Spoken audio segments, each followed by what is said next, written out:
ஹைமா school college போகிற உங்கள் குழந்தைங்க பிரேக்ஃபாஸ்ட்டை ஸ்கிப் பண்ணுறாங்கன்னா இந்த மாதிரி ஒரு சேலட் செஞ்சு கொடுத்து பாருங்கள். கண்டிப்பாக விரும்பி சாப்பிடுவாங்க. அதே நேரம் நல்ல ஒரு ஃபில்லிங்காகவும் இருக்கும்.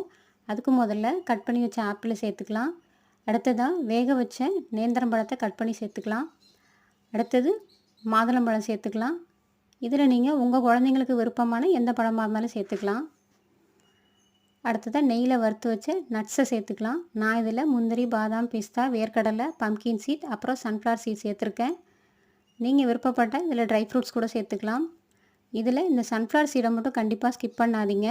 ஏன்னா சன்ஃப்ளவர் சீடை நெய்யில் வறுத்து சேர்க்கும் பொழுது இந்த சேலடுக்கு நல்ல ஒரு டேஸ்டான அரோமா கொடுக்கும். இப்போது ஃபைனலாக ஒரு ஸ்பூன் தேன் சேர்த்துட்டு இது எல்லாத்தையும் நல்லா ஒன்றா மிக்ஸ் பண்ணி விட்டுட்டிங்கன்னா நல்ல டேஸ்டி, ஹெல்தி அண்ட் சூப்பரான சேலட் ரெடி.